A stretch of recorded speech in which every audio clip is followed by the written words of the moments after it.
कृपया करके भारत के लोकतंत्र को कमजोर मत करिए और ये सब्सटैंटिव एविडेंस का बहाना देकर देश को तानाशाही की तरफ झोंकने की कोशिश मत करिए, देश के लोकतंत्र को खत्म करने की कोशिश मत करिए। एक बहुत ही बड़े सज्जन हैं और बहुत ही बड़े पत्रकार हैं और काफी न्यूट्रल हैं।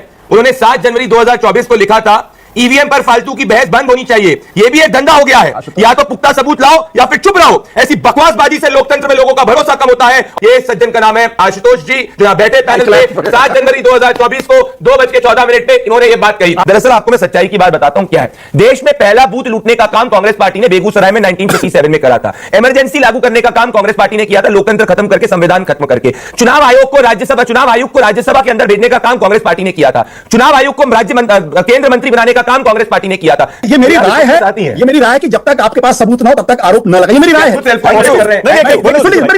दोस्तों नमस्कार, स्वागत है आप सभी का। आप देख रहे हैं एसके डिबेट। चुनाव आयोग पर आरोप लगाना विपक्ष के लिए कोई नई बात नहीं है।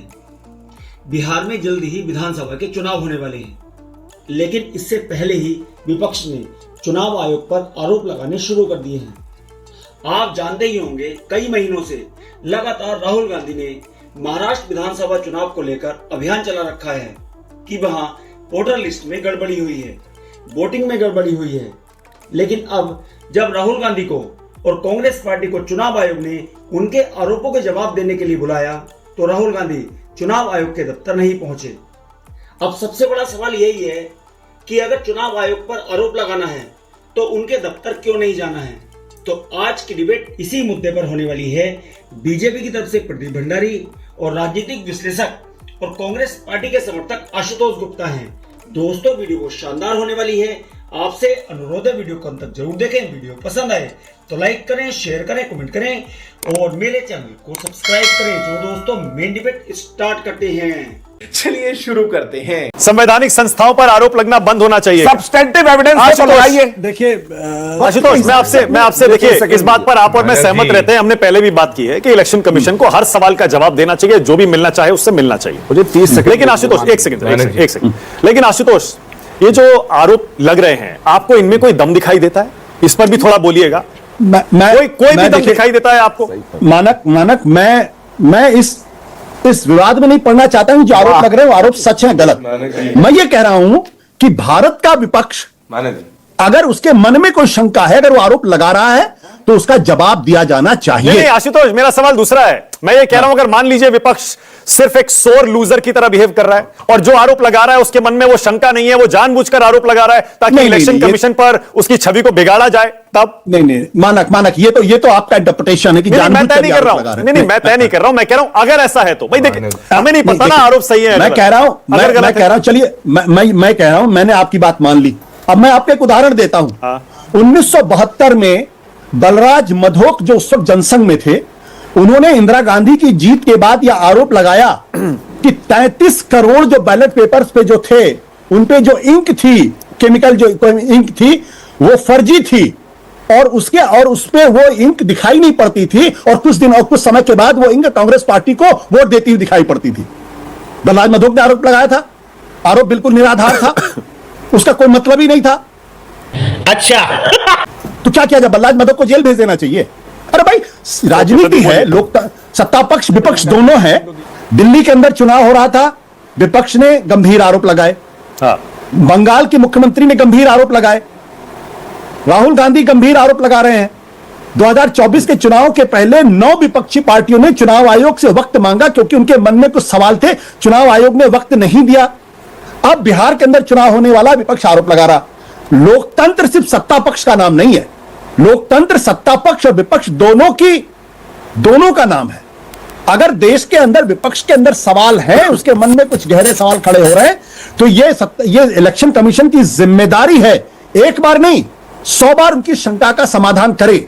और अगर वो शंका का समाधान नहीं करता है और वो राजनीतिक पार्टी की तरीके से स्टेटमेंट जारी करता है, तो उसका मतलब यह है कि इलेक्शन कमीशन के ऊपर गंभीर सवाल खड़े होंगे और उनको सुनना पड़ेगा। भारत की संवैधानिक संस्थाएं इतनी कमजोर नहीं है कि विपक्ष के आरोप लगाने के बाद वो कमजोर हो जाएं। इतनी कमजोर नहीं है कृपया करके भारत के लोकतंत्र को कमजोर मत करिए और ये सब्सटैंटिव एविडेंस का बहाना देकर देश को तानाशाही की तरफ झोंकने की कोशिश मत करिए, देश के लोकतंत्र को खत्म करने की कोशिश मत करिए। ठीक है, मैं इतनी सी बात कहकर इस बात को खत्म करता हूं, क्योंकि मैं सत्यप्रकाश जी का सम्मान करता हूं, मैं जानता हूं जो बात वो कह रहे हैं वो मीन नहीं कर रहे। आपकी औकात बता रहा हूं सर, बुरा नहीं मानना सर। इलेक्शन कमीशन इतना हिचकता क्यों है? कभी मिलने का टाइम नहीं देंगे, फिर अब बोल रहे हैं वीडियो नहीं देंगे, वोटर लिस्ट अभी तक दी नहीं है, इतना सोता क्यों है इलेक्शन कमीशन? मैं बार बार कह चुका हूं, मेरी ये निजी राय है कि ट्रांसपेरेंसी क्यों नहीं बरता? प्रेस कॉन्फ्रेंस कम होंगी, ना मीडिया के सवालों के जवाब देंगे, क्या वजह है प्रदीप? एक बहुत ही बड़े सज्जन हैं और बहुत ही बड़े पत्रकार हैं और काफी न्यूट्रल हैं। उन्होंने 7 जनवरी 2024 को लिखा था ईवीएम पर फालतू की बहस बंद होनी चाहिए, यह भी एक धंधा हो गया है, या तो पुख्ता सबूत लाओ या फिर चुप रहो। ऐसी बकवासबाजी से लोकतंत्र में लोगों का भरोसा कम होता है और तानाशाही या फिर अराजकता का रास्ता खुलता है। और जो राजनेता या दल देना पुख्ता सबूत सवाल कर रहे हैं चुनाव आयोग से और चुनाव में हिस्सा उन्हें लेना बंद करना चाहिए, क्योंकि ऐसे लोगों की वजह से ही लोकतंत्र कमजोर होता है, क्योंकि इनकी हार निश्चित होती है। ये सज्जन का नाम है आशुतोष जी, जो यहां बैठे पैनल पे 7 जनवरी 2024 को 2:14 पे इन्होंने ये बात कही। गजब बेइज्जती है। प्रदीप एक सेकंड, इसके लिए तो आपको आशुतोष की तारीफ करनी चाहिए। आपको तारीफ करनी चाहिए, वो अपनी एक सेकंड, ना एक सेकंड। इसका मतलब आशुतोष ने जब उन्हें लगा कि ईवीएम पर सवाल, वो हमेशा कहते हैं, वो हमेशा कहते हैं, नहीं एक second, that's his stand. Ashutosh ने हमेशा ये माना है कि ईवीएम पर जो लोग आरोप लगाते हैं वो नहीं लगाना चाहिए, बेकार आरोप है। मैं तो आज तारीफ कर रहा हूं आशुतोष जी की कि इतनी सच्ची बात आज वो कर रहे हैं पुख्ता सबूत की, और उसी को राहुल गांधी को सुनना चाहिए। आशुतोष जी आशुतोष क्या कह रहे हैं? के बोलिए फर्जी बातें बंद करें और चुनाव में जनता का सहयोग जीतने का प्रयास करें। कम से कम भारतीय जनता पार्टी के प्रवक्ता और जनता दल यूनाइटेड के प्रवक्ता मेरे ऊपर यह आरोप नहीं लगा सकते कि मैं सत्ता पक्ष विपक्ष के बीच में भेद करता हूं। सीधी सी बात। दूसरी बात क्या है, मैंने, ये मेरी राय है, ये मेरी राय है कि जब तक आपके पास सबूत ना हो तब तक आरोप न लगाइए, मेरी राय है। मेरी बात सुनिए। लेकिन यही बात तो मैं कह रहा हूं। मैं फिर कहता हूं कि विपक्ष के आरोप कितने भी खराब क्यों ना हो, सत्ता पक्ष को और संवैधानिक संस्थाओं को उसका जवाब देना चाहिए। बहुत बढ़िया। मारक जी, देश के इतिहास में जितना ट्रांसपेरेंट इलेक्शन कमीशन अभी है, फैक्चुअली मेरे हिसाब से तो कभी नहीं होगा। अब राहुल गांधी को इलेक्शन कमीशन ने बुलाया। अब राहुल गांधी अगर अब्रॉड की अपनी फॉरेन ट्रिप्स पे जाना ज्यादा जरूरी समझें तो राहुल गांधी की प्रायोरिटीज देश के सामने हैं। 90 चुनाव हारने के बाद, इमरजेंसी में देश द्वारा पटकने के बाद भी ये नहीं समझे कि लोकतांत्रिक मूल्य आगे क्या है। दरअसल आपको मैं सच्चाई की बात बताता हूं क्या है। देश में पहला बूथ लूटने का काम कांग्रेस पार्टी ने बेगूसराय में 1957 में करा था। इमरजेंसी लागू करने का काम कांग्रेस पार्टी ने किया था, लोकतंत्र खत्म करके, संविधान खत्म करके। चुनाव आयोग को राज्यसभा के अंदर भेजने का काम कांग्रेस पार्टी ने किया था। चुनाव आयोग को केंद्र मंत्री बनाने का काम कांग्रेस पार्टी ने किया था। नवीन चावला से लेकर एमएस गिल ऐसे लोग हैं जो सोनिया गांधी के डिक्टेट पे मंत्री बन जाते थे और सोनिया गांधी के एनजीओ में काम भी करते थे। 70 सालों तक कोई भी, सुनिए मेरी बात, नहीं, मेरे को फैक्चुअली 10 सेकंड दे दीजिए बस। 70 सालों तक कांग्रेस पार्टी ने सिर्फ और सिर्फ गांधी वाड्रा परिवार या केंद्र सरकार चुनाव आयोग को नियुक्त करती थी।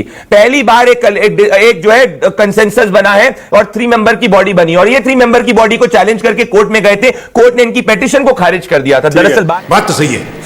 मानक जी, ईवीएम पर इन्होंने कहा था ईवीएम फर्जी है, फर्जी। चुनाव आयोग ने सभी राजनीतिक दल को बताया था आओ ईवीएम हैक करो। कौन सा राजनीतिक दल गया था? दिल्ली इलेक्शन के अंदर ड्रामा किया था सौरभ भारद्वाज ने, उसके बाद कोई गया नहीं। चुनाव आयोग ने डिटेल प्रेस कॉन्फ्रेंस करके हर सवाल का जवाब दिया। आज भी 12 जून को चुनाव आयोग ने पत्र लिखा, क्यों नहीं गए राहुल गांधी जी? और चलिए मैं आपको कहता हूं, कांग्रेस पार्टी के अलायंस पार्टनर है उमर अब्दुल्ला, जरा उमर अब्दुल्ला से बुलवा दीजिए कि चुनाव आयोग फर्जी है। शरद पवार से बुलवा दीजिए कि चुनाव आयोग फर्जी है। उद्धव ठाकरे से बुलवा दीजिए कि चुनाव आयोग फर्जी है। एमके स्टालिन से बुलवा दीजिए कि चुनाव आयोग फर्जी है। शशि थरूर से बुलवा दीजिए कि चुनाव आयोग फर्जी है। एक और सवाल प्रदीप आपके लिए, ये बिहार और बाकी 5 राज्यों में ये जो इलेक्शन कमीशन अब ये फिजिकल वेरिफिकेशन की मुहिम चला रहा है, आरजेडी कह रही है क्या जरूरत है इसकी? दस्तावेज मांगेंगे, वोटर लिस्ट से हमारे वोटरों के नाम काटेंगे, साजिश कर रहे हैं आप? क्यों? पूरी की पूरी इलेक्ट प्रोसेस के अंदर हर बीएलओ मौजूद होगा, हर पार्टी का, यूनिलैटरल तो नहीं होता। किसी का मान लीजिए कोई परिवार का व्यक्ति की मृत्यु हो जाती है और अगर उसका वोटर लिस्ट में नाम भी होता है तो चेक करना होगा। कोई नया वोटर ऐड करना है वो चेक करना होगा। कोई ऐसा वोटर है जिसके अंदर मान लीजिए कोई इतने प्रवासी रहते हैं, वो प्रवासी जो है बाहर रह रहे हैं, यहाँ पे नहीं रह रहे। 2004 से नहीं हुआ है अभी तक, तो इस तरह का जो अभियान है वो इस बार हो रहा है 20 साल बाद। तो यही तो कहते थे कि भाई होना चाहिए, चुनाव आयोग दरवाजे पे जाए, वोटर लिस्ट में दान लिए। अब चुनाव आयोग वो भी कर रहा है, जिसको एसवाई कुरैशी जो पूर्व चुनाव आयुक्त है उसका स्वागत भी कर रहे हैं। कल ही एसवाई कुरैशी ने कहा था कि इससे ज्यादा ट्रांसपेरेंट मैंने चुनाव आयोग कभी नहीं देखा। राहुल गांधी अगर चुनाव हार रहे तो हम क्या कर सकते?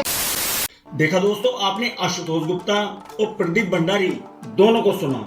आप किसकी बात से सहमत हैं? दोस्तों, वीडियो को लास्ट तक देखने के लिए दिल से धन्यवाद। और वीडियो के बारे में आपकी क्या राय है कमेंट सेक्शन में कमेंट करके बताएं। और अगर वीडियो पसंद आई हो तो लाइक करें, शेयर करें, कमेंट करें और मेरे चैनल को सब्सक्राइब करें। तो दोस्तों, मिलते हैं अगली वीडियो में। जय हिंद, वंदे मातरम, जय श्री राम।